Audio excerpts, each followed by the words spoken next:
ഇത് ഏതോ ഉഗാണ്ട സംഭവിക്കണല്ല, കേരളത്തിലെ മുസ്ലിം സമൂഹത്തിനിടയിൽ നടക്കുന്ന കഥയും പറയുന്നത്. കേരളത്തിലെ മുസ്ലിം സമൂഹത്തിനിടയിൽ 2009 ജനുവരി 1, 2001 ഫെബ്രുവരി 1. ചിന്തിക്കണം, എന്തുകൊണ്ട് മുസ്ലിം സമുദായം ഇങ്ങനെ ആകുന്നു? ഈ സമൂഹത്തിൽ ദീൻ അറിയില്ല, ദീൻ പഠിക്കാൻ സൗകര്യമില്ല.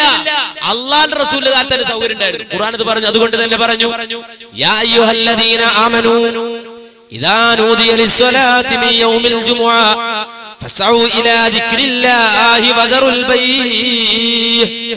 ഓ വിശ്വാസികളെ, ഇദാ നൂദിയ ലിസ്സലാത്തി മിൻ യൗമിൽ ജുമുഅ, വെള്ളിയാഴ്ച ദിവസം നമസ്കാരത്തിലേക്ക് നിങ്ങളെ വിളിച്ചാൽ, നമസ്കാരത്തിലേക്ക് വിളിക്കപ്പെട്ടാൽ ഫസ്ഉ ഇലാ ദിക്രില്ലാഹ്, അല്ലാഹുവിന്റെ ദിക്റിലേക്ക് നിങ്ങൾ ധൃതി വെച്ച് വയ്ക്കോ.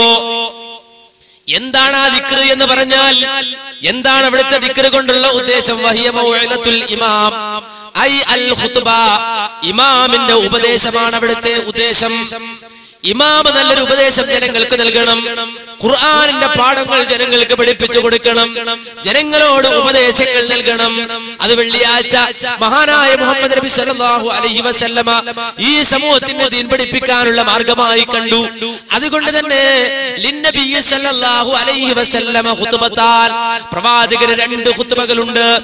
ആ 2 ഖുത്ബകളിൽ യഖറഉൽ ഖുർആന, മുഹമ്മദ് നബി സല്ലല്ലാഹു അലൈഹി വസല്ലമ ഖുർആൻ ഓതും, വയുദക്കിറുൻ നാസ്, എന്നിട്ട് ആ ഖുർആനിന്റെ ആയത്തുകൾ ജനങ്ങൾക്ക് നബി സല്ലല്ലാഹു അലൈഹി വസല്ലമ വിശദീകരിച്ചു കൊടുക്കും.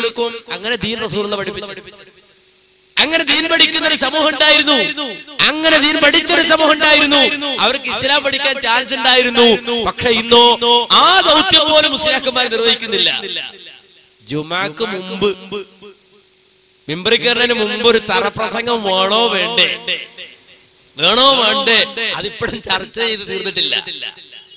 വാദപ്രതിവാദം നടത്തി തീർന്നിട്ടില്ല. തറപ്രസംഗം പാടുണ്ടോ പാടില്ലേ, അത് ഖുത്ബക്ക് മുമ്പ് പറ്റോ ഖുത്ബക്ക് ശേഷം പറ്റോ എന്നുള്ള ചർച്ചയിലാണ്. അത് വേണോ വേണ്ടെന്ന ചർച്ചയിലാണ്. അപ്പോൾ സമൂഹത്തിന്റെ അവസ്ഥ എന്താ? ഒരു തറപ്രസംഗം വേണോ വേണ്ടേ എന്ന ചർച്ച അവസാനിച്ചിട്ടില്ല. പക്ഷെ സമൂഹത്തിന്റെ അവസ്ഥ എന്താ? സമൂഹത്തിന്റെ അവസ്ഥ കേട്ടോളൂ.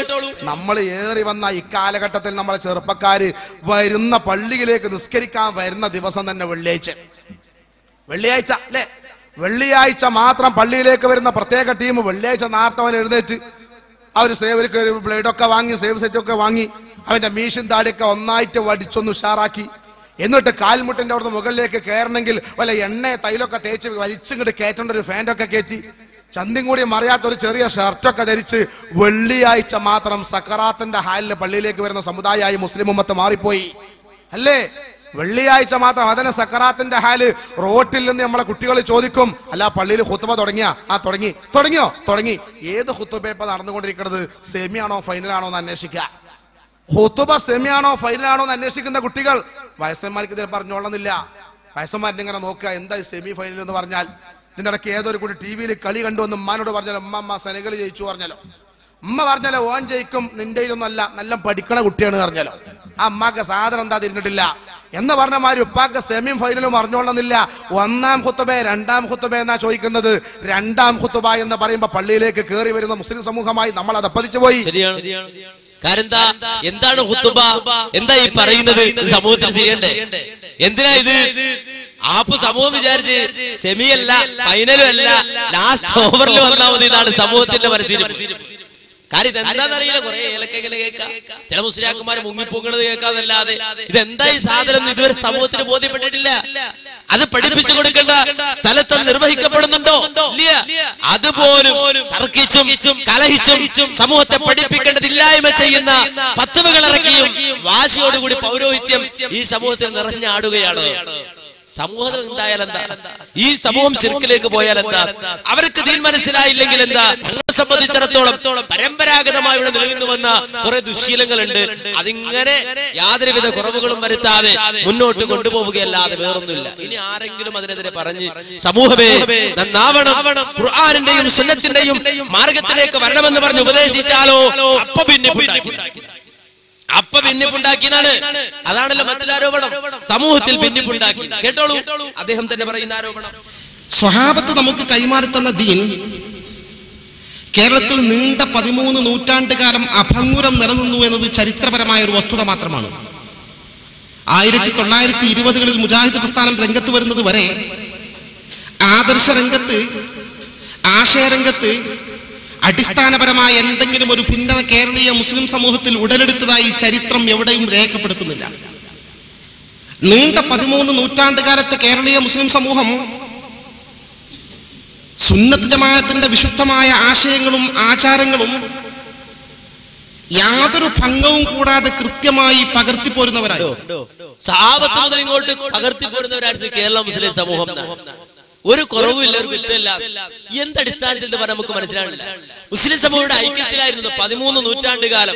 മുജാഹിദ് പ്രസ്ഥാനം കടന്നു വരുന്നത് വരെ ഇവിടെ ഐക്യത്തിലായിരുന്നുവെന്ന് അത് ചരിത്ര വസ്തുതയാണ്, ചരിത്ര സത്യമാണെന്നൊക്കെ അദ്ദേഹം ആവർത്തിച്ച് പറയുന്നുണ്ട്. ഇവിടെ മുജാഹിദ് പ്രസ്ഥാനം വരുന്നതിന് മുമ്പ് എന്തായിരുന്നു മുസ്ലിം സമൂഹത്തിന്റെ അവസ്ഥ ഞാൻ പറയണോ? കൊണ്ടോട്ടി കൈക്കാര്, പൊന്നാനി കൈക്കാര് പ്രശ്നം ഉണ്ടായിരുന്നില്ലേ? കാളിയാക്കന്മാരുടെ പേരിൽ, കാളിമാരുടെ പേരിൽ കലഹമുണ്ടായിരുന്നില്ലേ? കൈമുട്ടിന്റെ പേരിൽ അടിയുണ്ടായിരുന്നില്ലേ? റാത്തീബിന്റെ മൗലൂദിന്റെ അടിയന്തരത്തിന്റെ പേരിൽ കലഹങ്ങൾ ഉണ്ടായിരുന്നില്ലേ? വിവാഹ സദസ്സുകളിൽ ബഹളങ്ങൾ ഉണ്ടായിരുന്നില്ലേ? ഉണ്ടായിരുന്നു. ചരിത്രപരമായ ഒരു യാഥാർത്ഥ്യമാണത്. ആ രൂപത്തിലുള്ള കലഹങ്ങളിൽ നിന്ന് ഈ സമൂഹത്തെ സമുദ്ധരിക്കാൻ വേണ്ടിയാണ് ഇസ്ലാഹി പ്രസ്ഥാനം കടന്നു വന്നത്. എന്നാൽ ഇവര് പറയുന്നത് ഇസ്ലാഹി പ്രസ്ഥാനം ഭിന്നിപ്പുണ്ടാക്കാൻ വന്നതാ. എന്നാൽ ഇപ്പോഴും ഭിന്നിപ്പ് തീർന്നിട്ടുണ്ട്. ഇപ്പോഴും ഭിന്നിപ്പ്, ഓരോ മഹല്ലടിസ്ഥാനത്തിൽ ഭിന്നിപ്പ് അല്ലേ? ഓരോ മഹല്ലടിസ്ഥാനത്തിൽ പോലും ഭിന്നിപ്പ്. എത്രത്തോളം ഈ അടുത്ത സമയത്തുണ്ടായൊരു ഭിന്നിപ്പ്, കാളിമാർ, അത് ഇന്നുണ്ട് പണ്ടുണ്ട് എപ്പോഴും കാളിമാർ. ഒരു കാലഘട്ടത്തില് ബ്രിട്ടീഷുകാർ ഇന്ത്യ ഭരിച്ചു വന്നപ്പോ കാളിമാരെ തന്നെ എടുത്തു കളഞ്ഞു. അതാ കാരണം അറിയോ? ഒരു കാലഘട്ടത്തിൽ ബ്രിട്ടീഷുകാർ ഇന്ത്യ ഭരിക്കുമ്പോ അന്ന് കാളിമാര് ഗവൺമെന്റ് ചെലവിൽ, ഗവൺമെന്റ് ശമ്പളം കൊടുക്കും, സർക്കാർ ഉദ്യോഗസ്ഥരാ കാളി. അങ്ങനെ കാളിയെ ബ്രിട്ടീഷുകാർ തന്നെ നിശ്ചയിക്കുന്ന ഒരു കാലം ഉണ്ടായിരുന്നു.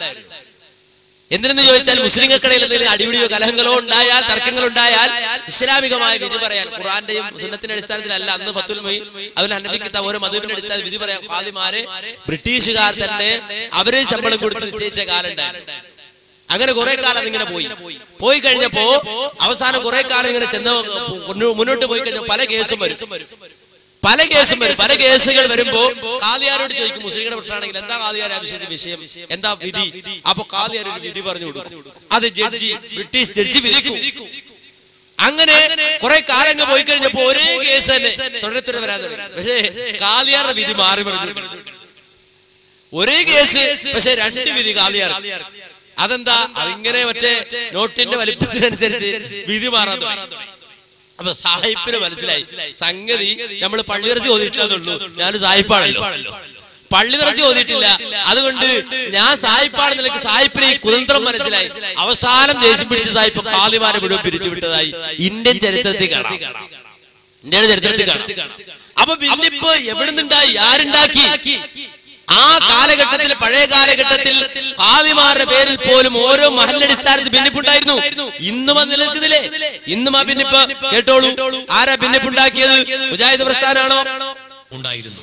എന്നാൽ വലിയ ഖാസി പദവിയിലേക്ക് അടുപ്പിച്ചുള്ള 2 ദിവസങ്ങളിൽ 2 പള്ളികളിലായി 2 ഖാസിമാർ അവരോധിക്കപ്പെട്ടു.